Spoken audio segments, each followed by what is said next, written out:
Welcome everyone to our Tuesday night chat with myself, Reliance. I'm Kelly Wilkins, your host, and it's so good to be with you tonight. This is your first time joining us, welcome. It's so good to have you here.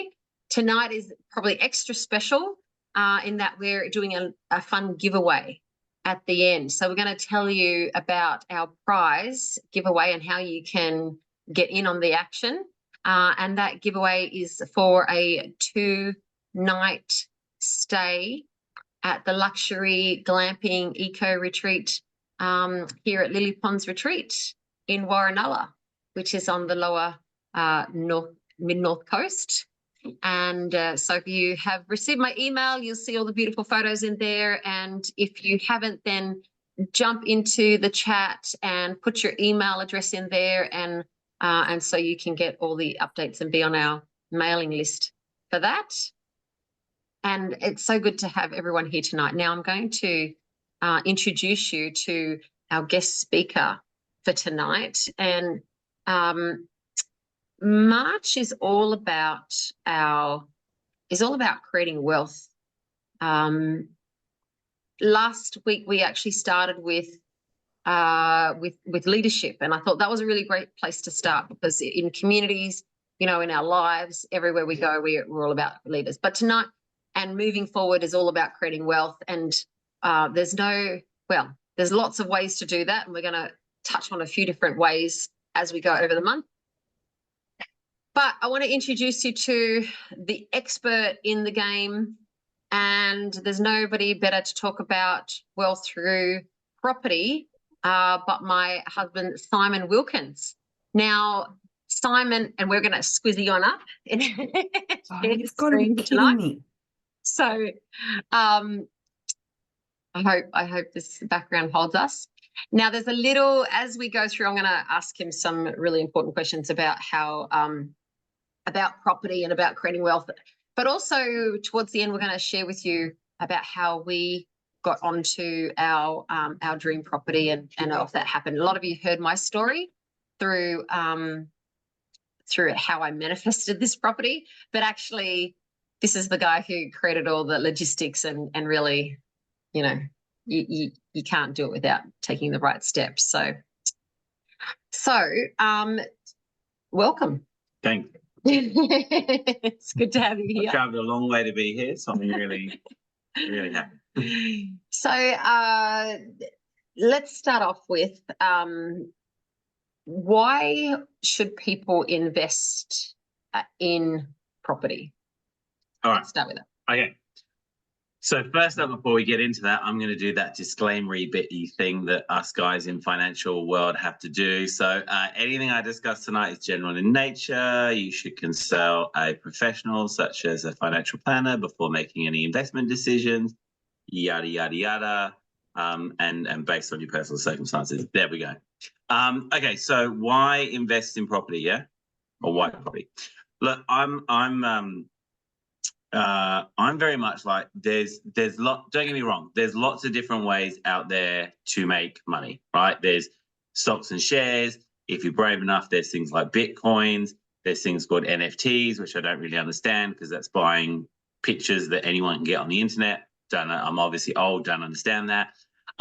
Lots of different ways to make money. And I think Robert Kiyosaki used to say, he goes, only ever invest in things you understand. And I understand property, hence why I invest into property myself, and I help my clients buy property as well, because I understand it, I understand the fundamentals of it, and I understand how it works. What I love most about property is, one, I think every Australian loves property. We're all kind of addicted to it over here.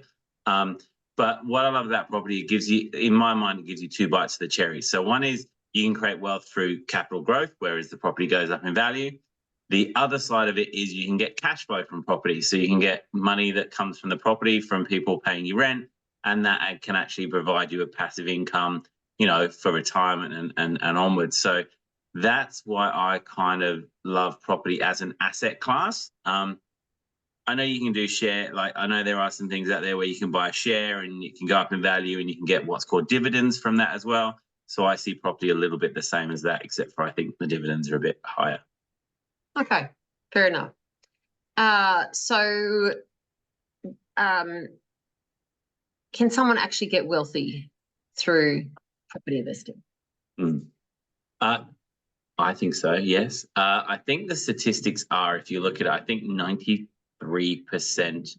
of all millionaires are through property investment generally. So you can. Look, you know, there's lots of guys out there spruiking all sorts of stuff about buying property and replacing incomes and paying off your mortgage in 5 to 7 years and all of that. I like to look at it very pragmatically, which is, you know, if you just bought one investment property for $500,000 and it never went up in value, but your tenants helped pay that property off, and in 20 years' time, it was fully paid off, you didn't put hardly anything into it, and it never went up in value, you got $500,000 better off than you are if you did nothing. And that's kind of how you look at it, really, is like, you're always going to be better off investing and doing something with the money that you earn than nothing. And that's how I look at it. And can you get wealthy through property? Yeah, absolutely. I think my best client so far has been with me for 6 years. He's done 3 duplexes. He's just about to complete his last one. And I was working out the other day, I've so far made him $2.2 million from the investments that he's done in 6 years. So, and he's on his properties, I think he'll generate around about $200,000 a year passive income. So yeah, you can. I wish I bought all of his properties as well, but here you go. There you go. There you go. So tell us about then what's happening in the market. What are you seeing? Oh, that's a big question. I usually make people pay like thousands of dollars for this information. I'll give it to you guys for free though, because I like everybody, and plus I'll never hear the end of it if I don't, because it's my wife who sat next to me. So yeah, it's a really interesting market at the moment, and probably something I think I've ever really seen it in the last 6 or 7 years of doing this, and probably the last 10 years of investing. There's such a massive shortage of property out there on the market at the moment. It's kind of a bit crazy, actually. So we're not building enough properties. Everybody knows that. The government had some target of, I can't remember what it was, 250,000 new homes over the next 5 years or something like that.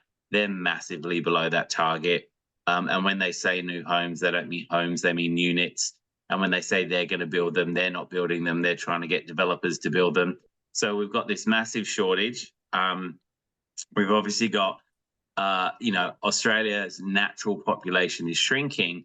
And so to get more population, we've obviously got migration, which I think last year was 600,000 people. This year is probably going to be about 300,000.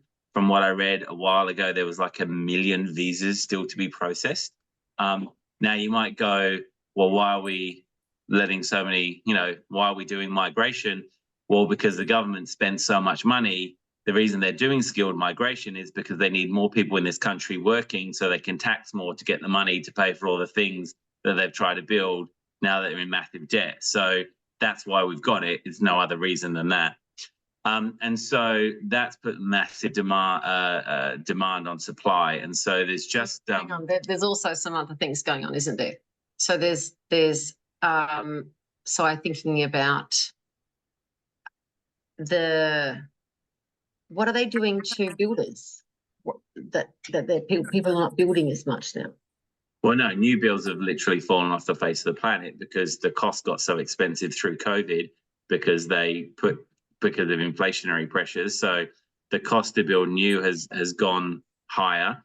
The government, in their internal wisdom, have just decided now that overseas investors, so we get a lot of investors from China, overseas investors now can no longer buy existing properties. They have to buy new properties, which if anyone's smart and can think it through logically, what happens when you push more demand into an area that's already undersupplied, you start increasing prices more. So, and then the government is also, where have they incentivized first home buyers?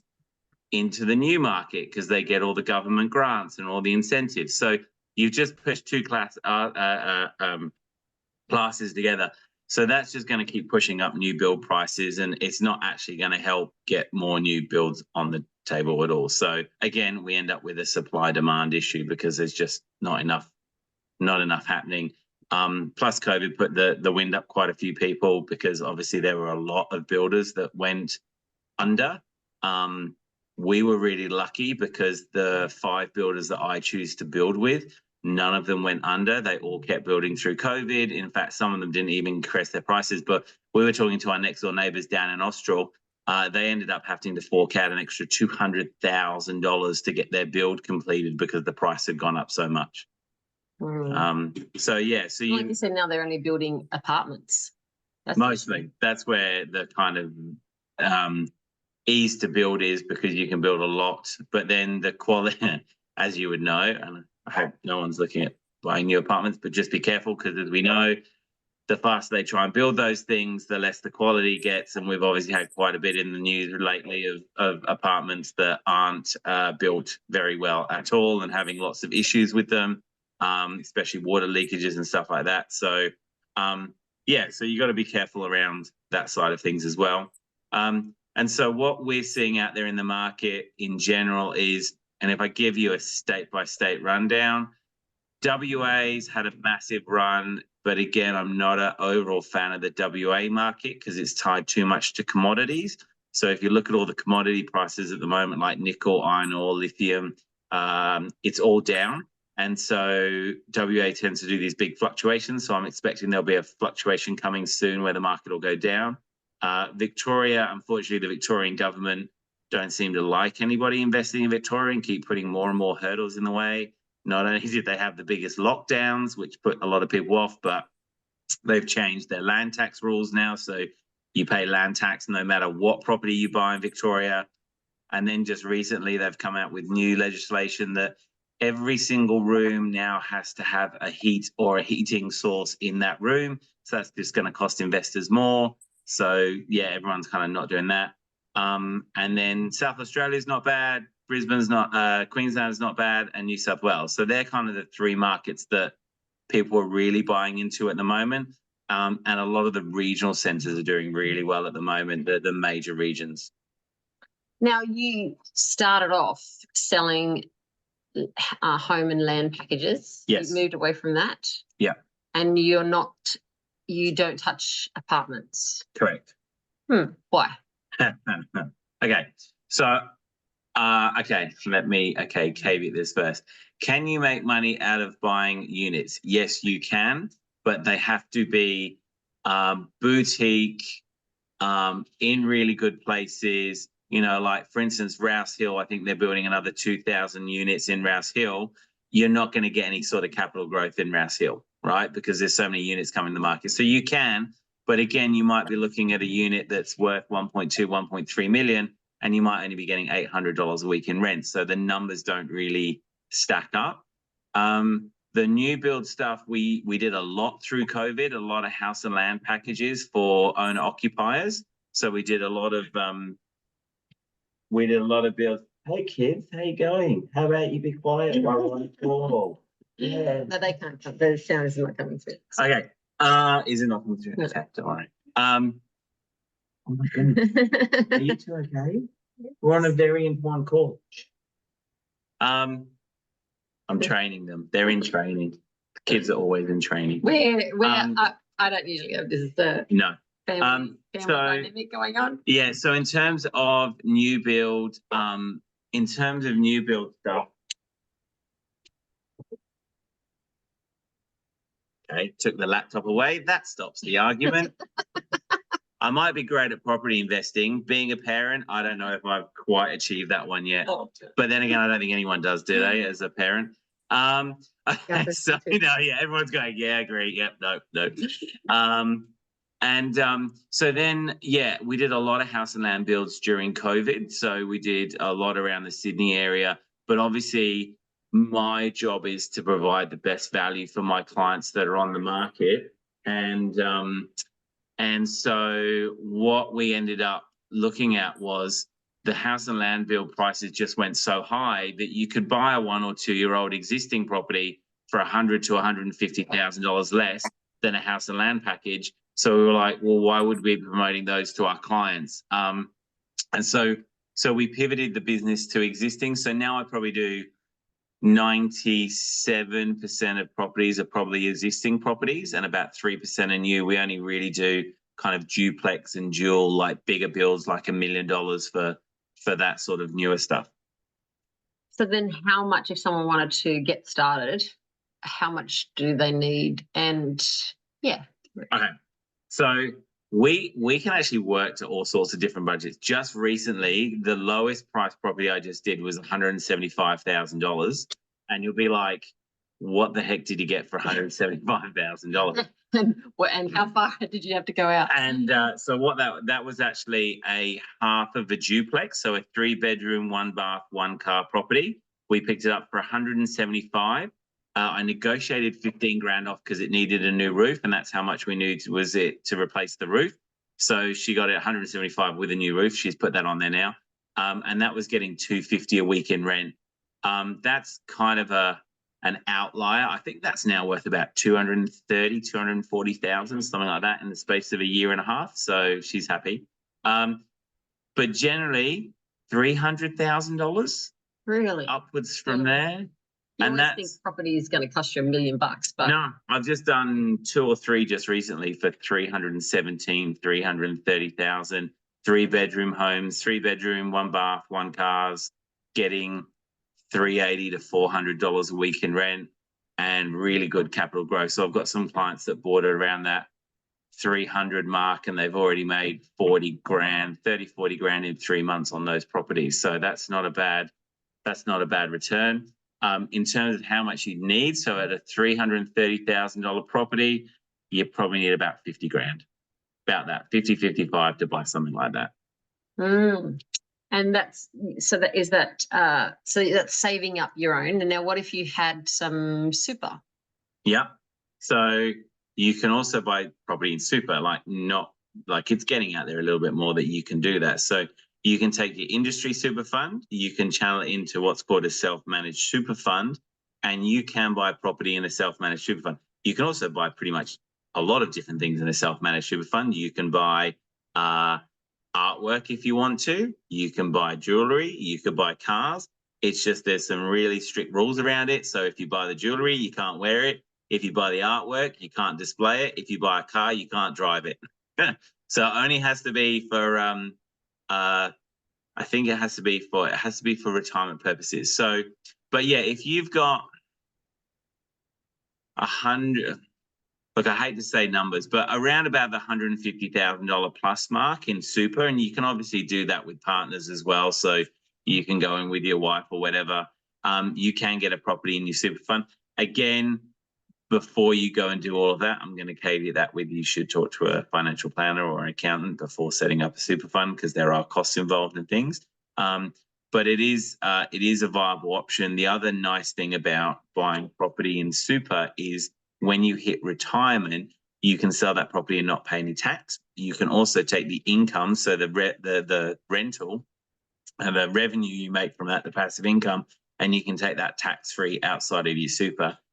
And if you really want to, you can, at retirement, transfer the property from super to your personal name, and then you could go and actually move and live in that property if you ever wanted to as well. So there are some good little caveats. Now, that's saying that all what you can do right now. Who knows if the government will change all that next week, but that's what you can do as of today with a property in super. So it's a good little way of using your own super money to invest in property. Now, you don't talk negative gearing, and some people who would, looking at property have been taught to negative gear. What's the difference? Tell us about that. Why don't you do that? Okay, so how do I put this? Look, I'd rather pay 35 cents in the dollar I made than claim back 35 cents in the dollar I lost. Maybe just explain what is it? So what is it? Okay, so what is negative gearing? Why did I bring it up? Yeah, why did you bring that up? That is like a 40-minute conversation. Okay, so basically, let's say you've got a property you've got rent coming in, you've got all your rental expenses like your interest, agent fees and stuff like that. And it costs you a bit of money to hold that property. Now, in today's interest rates being high, it's always going to cost you a little bit of money to hold that property. But then you've got all the tax write-offs. So you can write off the interest, you can write off the property management fees, you can write off the insurance on tax. So if your cost was $15,000 for the year, my dad has no idea how to use his headphones. Keep it going. So if that cost you, say, I just did one for a client, it cost them $10,000 to hold that property before tax, but based on their taxable income, they could claim back $5,500 in tax. So after tax, that property would only cost them $4,300 to hold for a year, or I think that was about $100 a week or less than that, something like that.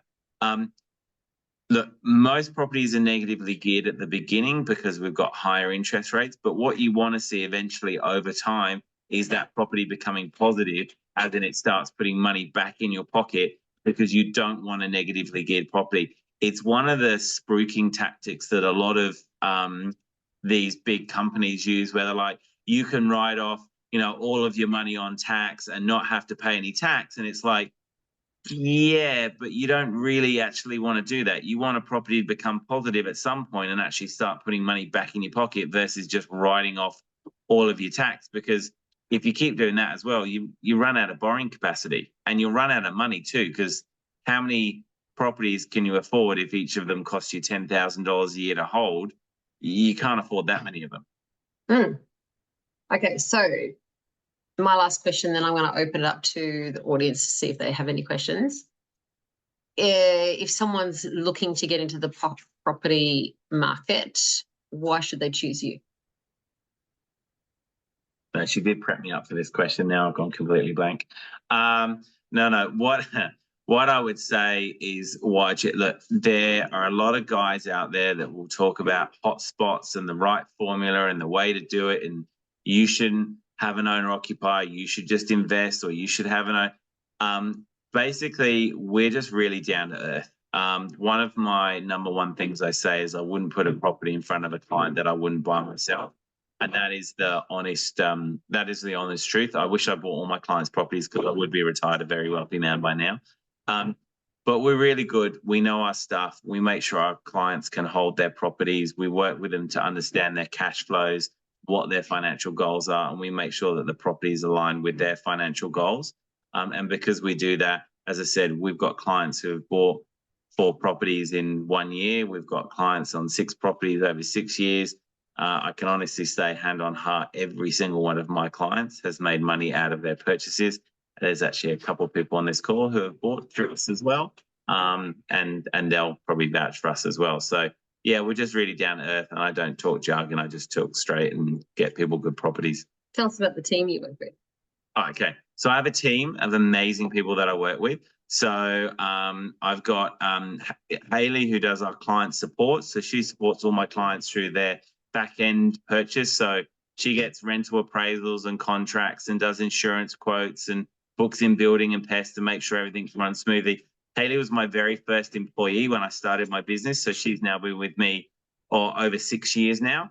She has 2 investment properties herself now, that we just bought another one recently, and she's referring all her family to me at the moment. So her mum and dad are just buying one, which is awesome. I have Maniac, who's been with me for about 6 months. He's one of our full-time property researchers. So me and him do all the research for the properties. He's very knowledgeable and knows his way around the markets now. And then I have 4 buyers agents that work with me. So I've got Rose is one of them. I've got Aphrodite. I've got Mel, and I've also got Julie as well. So, and Rose and Mel are new to the team this year. And then, so we've expanded quite rapidly. In the last 6 months, we've probably grown about 300%. And that's just through word of mouth, which is really good. So you have a great team, but you also have people who look after the property from go to woe, right? When they come to you and they've purchased their property, like mortgage brokers and all those people that you need. Yes. Right. So you know, what I see with buyers agents as well is that you need the mortgage, like who are all the other people that you liaise with? Yeah. Okay. So yeah, with any purchase, you need a team of professionals around you to make sure everything goes as smoothly as possible. So again, a lot of our referrals for clients come through mortgage brokers who want to work with us because we do a great job looking after their clients. But obviously you need a mortgage broker because you need someone that's going to tell you how much you can get and which bank to go for and how much you can borrow and all those sorts of things.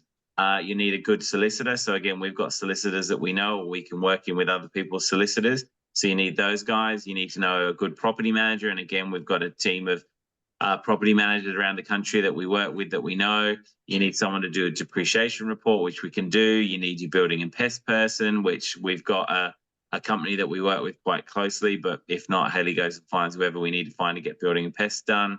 Obviously, insurance is another big thing. So Haley does all those quotes for you for your insurances as well. Make sure that's all done. And then at the end of all of that, you might need to talk to an accountant if you haven't got one, or a financial planner, because obviously if you start buying assets, you want to make sure that you're covered on your insurances for those assets, and and then you might need wills. So we've got kind of there's a big network of people that we know that we can kind of direct people to, and a lot of people come to us all the time and go, hey, do you know a good accountant because I need to do this and I don't think my other accountant's very good? Okay, yes, we can refer you to a couple of people. So it's really important to have a good team around you. How's having a buyer's agent give you a leg up if you're looking for property? Good question.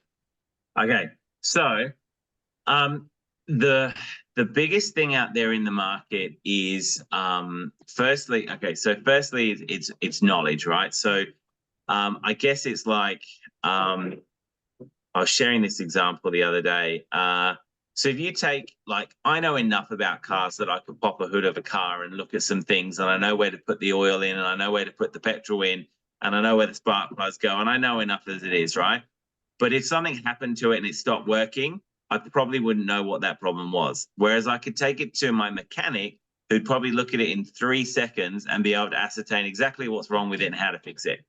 And I guess that's the benefit of using a buyer's agent is, I spent 6.5 years looking at property markets and understanding what's going on and where the movements are and all of those things. So it's not just about buying the property, it's about understanding what the markets are doing, like I shared a little bit with you tonight. The other one is speed to market as well. So again, because we do all the research for our clients, we've set you up correctly, we know what property we're looking for. When we find the right property, we're ready to move on it really quickly. And at the moment, because the market is moving so fast, you got to be ready to go. So I've been able to secure properties within an hour of them being on the market because we're ready to move and ready to secure that property.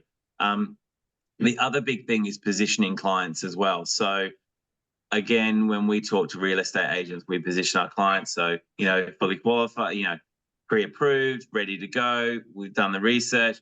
99% of all of our purchases move forward with the purchase once we found them a property. And again, real estate agents, their job is to sell a property and look good to their clients. So they don't want to get messed around. So they love working with buyers agents because it's a really smooth, clean purchasing process because we're informing our client, they're informing their seller, and we're making sure that everything works between us. And so that's really the key benefit of using a buyer's agent. And I can honestly, hand on heart, say whatever fee I charge my clients, pretty much by the time they've settled the property, they've already made that fee back in capital growth with the way the market's moving at the moment.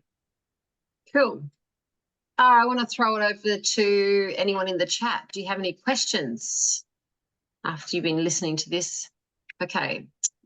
Stancy said, how does one make returns due to investment, mortgage, interest rates, landlord insurance, all the costs that come to holding property? So then how do you make returns? Good. That's a great question. So for me, it's all about numbers. So basically we do full cash flow reports for all of our clients on properties, right? So as I said, interest rates are a little bit higher at the moment, but we generally focus on higher yielding properties. So that's properties that have a really high rental return.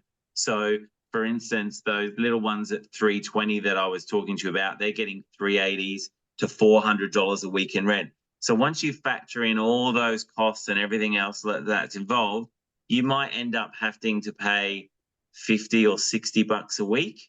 kind of thing to hold that property. So maybe 3 or 4 grand for the year. But obviously, as we go over time, we're expecting to see those rents going up, hopefully some more interest rates coming. And I think if we can get another 0.5 to 0.75 of an interest rate cut over the next year or so, those properties will basically become what's called like positive or neutral. So they actually stop costing you any money. So one is now it stopped costing you money out of your pocket. But secondly, is that property going up in value? So I had a client buy 18 months ago in Toowoomba for $350,000, and she was getting $420 a week in rent. And at the time, I think it was costing, I think it was about $6,000 for her to hold that property per year. 18 months later, she just got a bank valuation done on that property, and it came in at $557,000.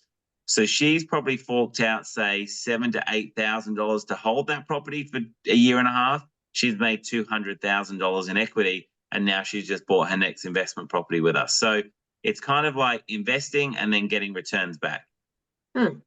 Andrew asks, are there advantages of borrowing money to buy property versus paying it outright? Good question, Andrew. Yes and no. And it depends on people's personal circumstances and where they're at, right? So for instance, if you're in maybe the accumulation phase of building a property portfolio, you want to keep your cash. Like cash is king, right?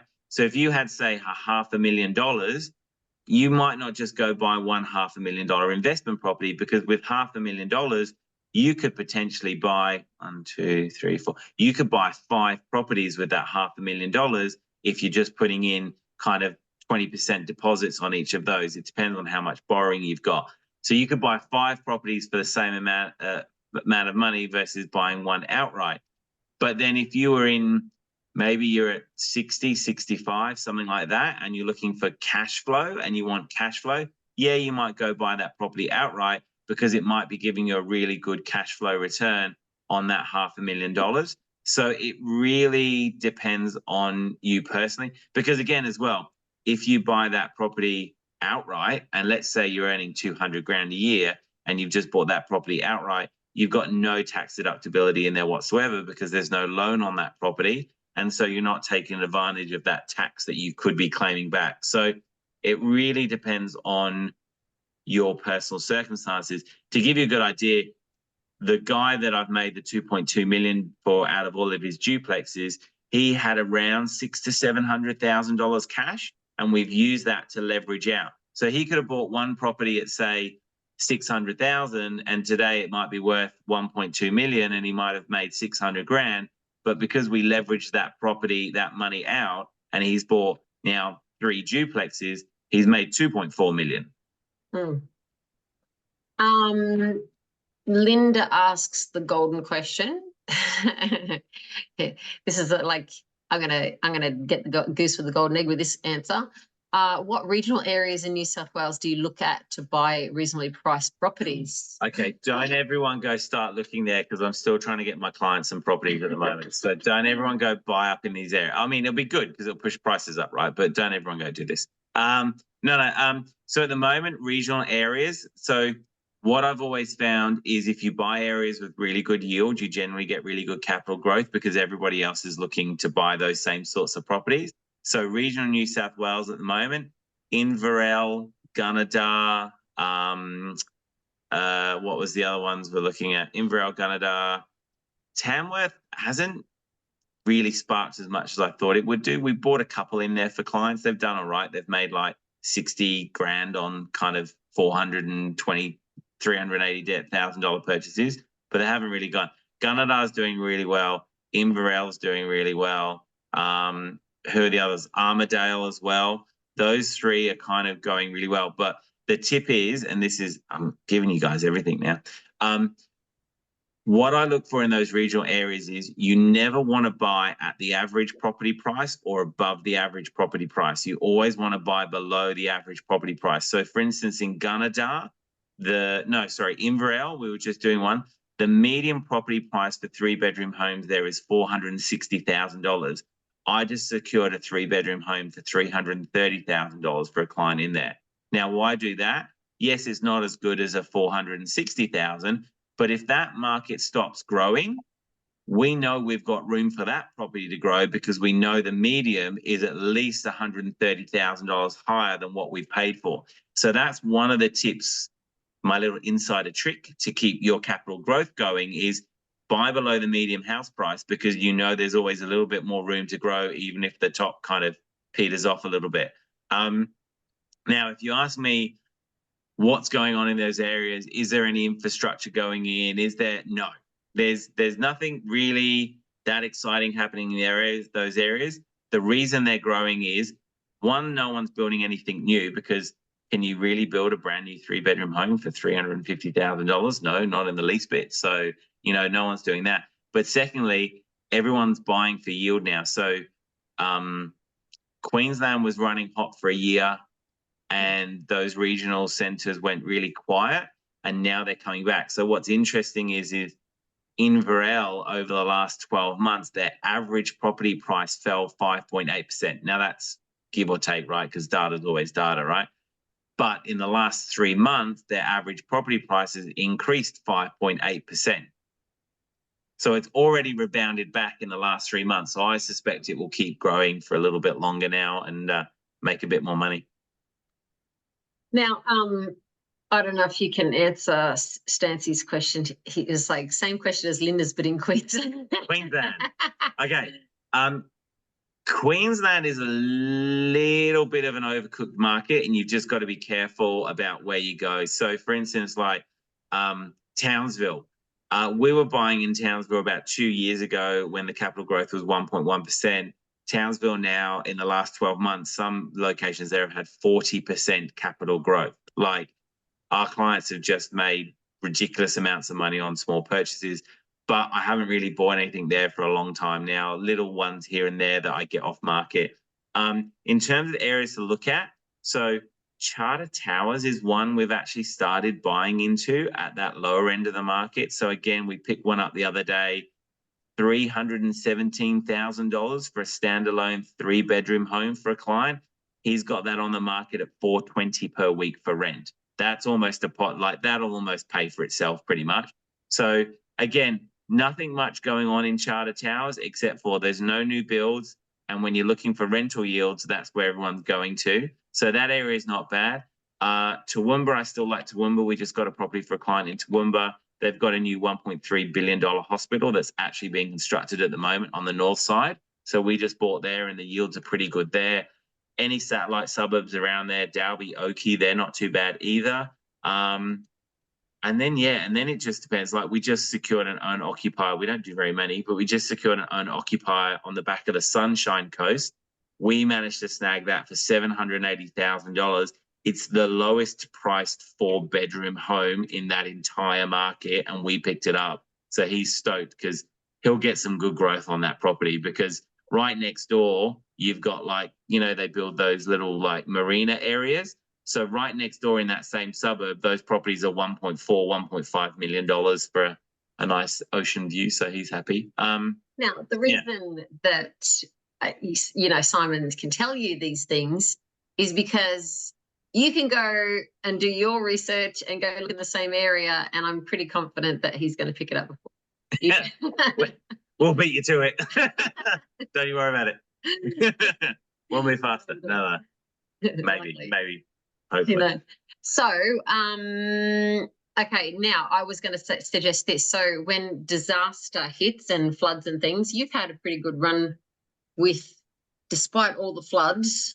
Tell us. Yes. And then this question's quite different to what I was going to say about floods. Cool. So, touch wood. In my 6.5, 7 years of doing this, I've not had one client's property ever flood, ever.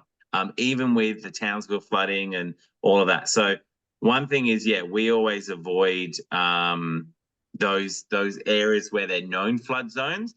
But again, I always say to my clients, I'm not promising anything. This is Australia. The next flood could be 30 meters higher than the last one was. So I'm always like, make sure you got insurance in place because that covers it. Look, the disaster thing, floods and things, look, I hate, how do I put this? it's good for investors if we haven't bought into those areas, because at the end of the day, if, for instance, Ingham is now underwater and that's near where Townsville is. So people might just go, do you know what, I'm sick of being flooded out. I'm going to go move, and they're going to go move somewhere that doesn't flood. And maybe they move to somewhere in Townsville or another local area. I've never bought in flood zones. So like I avoid Taree, Ingham, what are some of the other ones? Lismore, those areas that there's just, no matter how much I just can't buy into those areas. But if places keep flooding and then it cuts down, again, it's going to make supply on the market less, which means rents go up in a particular area, which means prices might go up. It's bad for people that have it happen to you, but if you know how to work the market, you can make a bit of money out of it, which is really bad to say.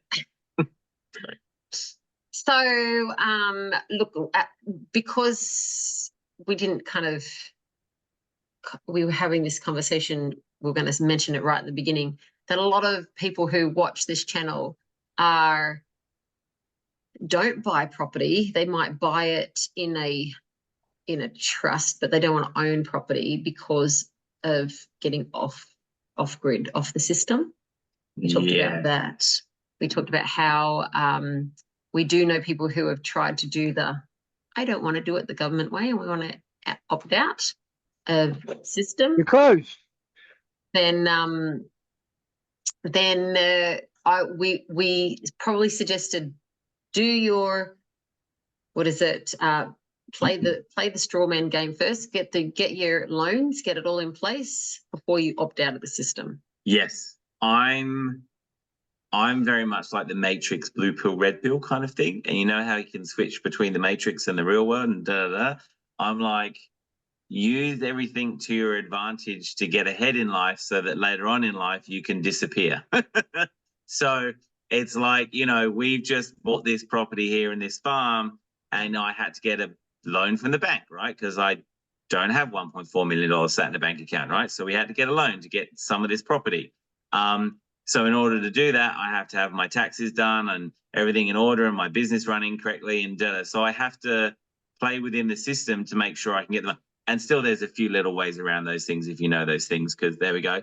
But we've done that in such a way that then later on down the track, we can grow all our own produce and have our own animals. And we've already got a solar system, so we can get off the grid that way. So it's kind of using the system to get ahead, so then you can disappear from the system when you actually need to. And if the poop hits the fan, it's like, well, we've got the power here, we've got the water here, we're already off grid for the water, so that's fine. And then we've got our own produce, and we just use the system to be able to get out of the system. Now, we talk us about when we met, this is about creating wealth, right? So when we met, we were 7 figures in debt, which I didn't know. And then I got married, and then I got lots of debt. Yes, that was me. That was me, not my wife, David. That was me in the debt, not my wife in the debt. So how did you want to share with people, like, how that journey? How did you manage to get us out of debt and then into, sitting now we have a, what did you say, 3 million portfolio? Yeah. Can I just quickly answer those 2 questions? Oh, there's 2 questions? They'll kill me if I don't answer them. Well, they might not. It says Ipswich, Queensland, don't buy. Yeah, okay. Ipswich floods. Don't buy in Ipswich. Really easy way to tell if you're buying into a flood zone is to have the properties on stilts and there's nothing on the ground floor. So Ipswich does flood. Around there is not too bad. And then is there a good time to offload a property? So yeah, and actually that leads into Kelly's question about buying this property. So we had to offload 2 of my investment properties to get enough cash to buy this property. So there are times when it's worth offloading investment properties if you're going to do something else smart with the money. Other than that, though, you should try and keep them, because the biggest regret I think every investor I ever talked to and every person I ever talked to is, I had that property 20 years ago or 10 years ago and I should have kept it because I only paid this much for it and it'd be worth this much now. So unless you're going to do something else smart with the money, keep the investment. Journey. Debt journey. Okay, cool. Yeah, so I was really stupid with money when I was a kid, and I didn't understand how things work, like credit cards and stuff. And I got into a bucket load of debt. Plus, I was trying to impress my to-be wife as well. So I was You still never had the girlfriend before me. and all the other girls. I tell you what, don't have lots of girlfriends. I mean, for the guys, girls, obviously, boyfriends or whatever, or partners, because they cost you a lot of money when you go through a lot of them. Just find one, and it will cost you way less money in the long run. So I was massively in debt. And then we went to buy. So I had a good job, saved up a little bit of money on the side. I paid off quite a bit of the debt. I just used that technique of paying off the highest interest rate first and then rolling it through. We went to buy we wanted to buy a home, and I went to my mortgage broker at the time, and I think I could only borrow like $350,000, and we were renting at the time. And I was like, well, we can't afford to buy anything. And we were living in Quakers Hill at the time. And I was like, well, I can't afford anything in Quakers Hill for $350,000. So we decided to start investing into property instead. So I bought my first property in Bendigo in Victoria. It was a new build, actually, I think for 300. So this will show you how cheap it used to be. It was 350 grand for a brand new build, which included the house and the land. I think builds were about 250 grand at the time. So we bought that, sat on that for probably 4 or 5 years. And then I got headhunted by the company I'd bought the investment for to come and work for them. I worked for them for about a year and a half, then got fired one day because I wasn't making enough sales, which was ridiculous because I was only 2 short of the target. Came home to my wife, was like, I just got fired. She's like, what are you going to do? I'm like, I'm going to start my own business. So I started my own business and I registered the name. And then from there, I had clients from day dot and brokers that came through. And so from there, then we've just kept building wealth and investing in property. So I've bought and sold across Brisbane, Sydney, Melbourne. We bought 4 blocks of land in Austral that doubled in value and sold 3 of them and made some money. And then so so working in the industry, I always say this, and I've said this to my staff. I've said, and people that you won't ever become rich from having a wage, and I've said this to the staff that work with me. You're not going to become rich from doing this as a job. Like, what you will become rich from is using the money you earn from this to leverage into investments because we know investment properties and generating more wealth. I've generated more wealth through investing than I have through my own business. It's just I've leveraged that money. And so I think 4 years ago, we bought, 5 years ago, I bought an off-the-plan townhouse because it was cheap. It was the beginning of COVID. So I bought that. And then we've had a crazy ride since then. So I bought that. We had it built. In the meantime, I bought the land in Austral. That took a while to register. So then we sold 3. We kept 1. We started building on that. We moved into the property at Schofields, lived there for 6 months so we could get all the grants. Then we sold that to people that were moving in November. So our property in Austral was supposed to have been built by November, and it wasn't. So then we had to move out in November of our property in Schofields. We lived in a caravan for 4 weeks at a friend's place because we didn't have a home. Went to Brisbane, came back in January, moved into our home in Austral. Then a year later, sold that, bought this property up here. So we've moved a lot. I'm over moving, by the way. It's like awful.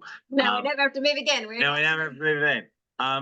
But in all of that time as well, I've bought other little investment properties. So as I said, when I came to get this property here, because it's over 30 acres, we needed a 25% deposit. So I was like, crikey, I'd only planned on like 10% deposit. So I had to sell down a couple of investments to bring that money in to be able to buy this property. But I said, we were lucky, not lucky, but we had the option to be able to do that because we'd invested in property through that time to be able to sell those and bring the money in to be able to do that. So I think for those of you who have ever played Monopoly, actually Monopoly is so close to real property investing, it's not funny. There's always that point where it's a slow start and everyone works slowly. And then there's always a point in Monopoly where you're asset rich and you have absolutely no cash. And you are just praying that someone lands on Mayfair on their next turn so you can rake it all in. And then there's just this tipping point where it's like, oh, now I'm flush with cash and I've got assets. And building a property portfolio is that it's slow at the beginning. Like we bought our first property and then it was probably 5 years till we bought our next one.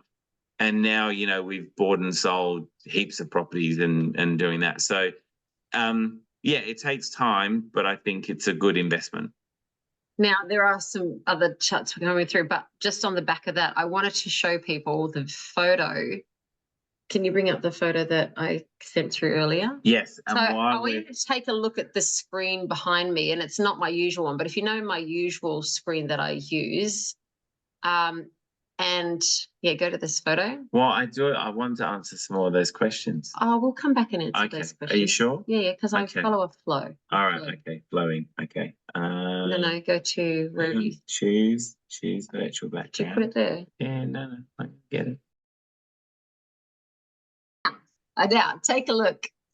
Take a look. This is actually the view from my bedroom window. I want you just to get this, like the background that we've been watching the last 3 years is so close to the real life thing that we have. And so I want you to know that if you are looking to buy your dream property, get photos of what you want and put them all around. Honestly, it really works. Right. So, yeah, that's even better. That's even better than the actual one we had before, right?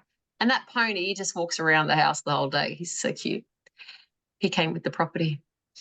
So, and it was fun that like you'd been looking for properties, right? We knew what we wanted. We had a whole list. We kind of went through the tick boxes and we were like, okay, you know, as long as, but you were looking at price. We were like, okay, maybe Port Macquarie is going to be the area where we can afford. But when it came down to it, it was this place. It was in our budget and it had more than everything that we said that we wanted. We didn't even put that on the list. So you can have what you want. Okay, going back to, you can answer this one. Yeah, I've also heard mines are being introduced in some areas. How do you avoid that pitfall? Yes. So look, if you've already bought into a place and there's a mine going to open in that place, brilliant, because it will push up all the pricing, right? Because that's fine. And then you can sell out when it goes high. You just don't buy into places like mining towns. So for instance, Gladstone. So it's funny. So realestate.com the other day released this report of the top yielding areas you could buy, right? Highest rental yield places you could possibly buy. And I had a look at the list and it was all mining towns. And I'm like, well, they're not lying because it is high yielding, but you wouldn't buy there because it fluctuates massively. So for instance, Gladstone is quite heavily mining. I think 40% mining in Gladstone. If you'd bought a property in 2012, as of 2024, it would just be worth what you paid for it.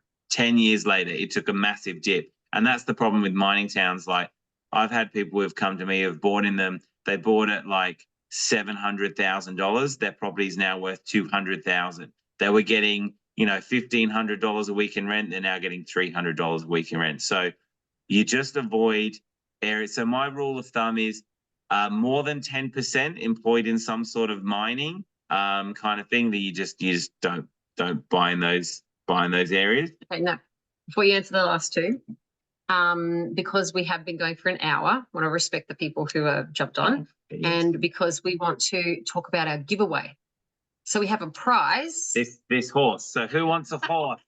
We've got a horse that we're happy to give away to anybody that wants it, because all it does is poop and eat grass, but it's lovely. And eat bread. Actually, when you don't bring your groceries in quick enough, he makes you bring them in by eating your groceries, like your whole entire loaf of bread. And which wouldn't be annoying, except for we have to drive half an hour to get a loaf of bread. No, we're keeping the horse. So we are actually going to give away 2 nights for 2 people staying at our luxury eco glamping on this property, Lily Ponds Retreat. And we can show some photos of that in a second. And how we're going to do that is those who are joined us live, you are in the draw, and we're actually going to draw it next Tuesday. And those who are watching the recording, we need everyone to go on to, you've got a choice of things. I hate how this flips in and out. Okay, We want you to follow our social media pages. So Simon is on Facebook. Can you type in your handle on social media? So he's going to copy and paste it. So I know people don't like Facebook. Sometimes if you don't like Facebook, don't use that method. You can join my Telegram chat.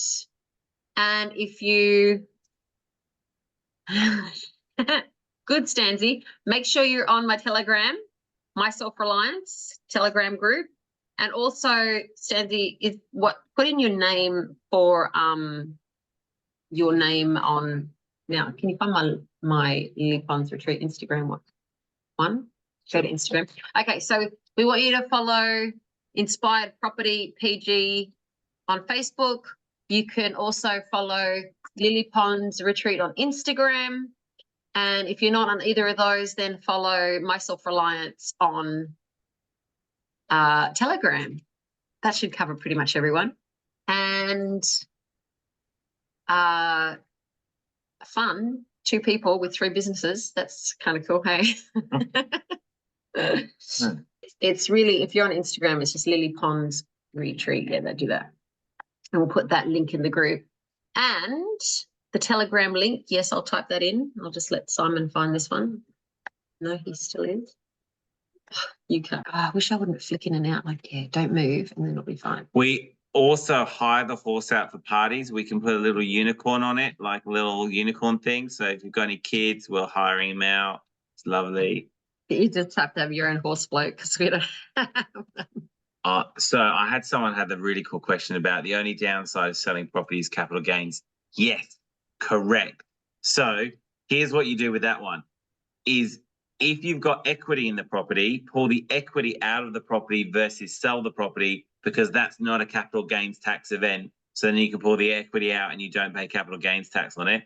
And the only other thing you can do is basically wait until you hit retirement and then sell the property, and then you get less capital gains because you're not earning income. But yeah, unfortunately, yeah, there's capital gains. But then, like I say to my clients, it's like, if you made $500,000, held it for at least 12 months, you get 250 grand tax free. You tax on the other 250. You probably end up paying $70,000 to $80,000, but still you made $420,000 that you didn't have. So unfortunately, tax is just something we pay. But luckily, we live in a country where the government will do such a great job with the tax money that we give to them.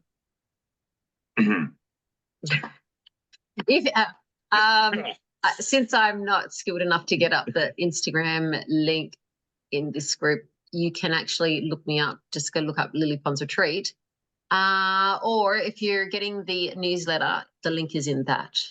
So, well, I think that's all the questions that have come through. Don't forget to join us next week when we're going to talk about building wealth through health with Wilma and Misha. And I am 100% behind that because there is no point building wealth and then getting to 65 and then using all your money to try and keep yourself alive for the next 20 years. What's the point in doing that? Plus, I figure you can't even build wealth unless you're healthy anyway. So you got to be healthy and fit to be able to do all that stuff anyway. So yeah, I'm 100% behind you on that, Wilma. Beautiful. Excellent. Because Simon looked at me when I was sick and went, oh, she's not any good. I'll throw her in the pond. I don't think she was really sick, to be honest with you, everybody. It just seems really weird to me that we moved into this property and then she got sick when all the hard work needed to be done. And now she's fine now that we've done all the hard work. Yeah, I don't know. Oh, thanks, Andrew. Oh, Andrew's put the My Self-Reliance Australia link up for you on Instagram. There's another one you can follow. Thank you for that. And it's been so good having you on. Thank you, Simon, for your information and knowledge. We appreciate that. You're welcome. Thanks, everyone, for coming on. Hope that was Thank you, Simon, Kelly. Very good, as always. Beautiful. And we'll see you all again next week. Thanks, guys. See you. Have a good evening. Bye. Thank you. Our pleasure.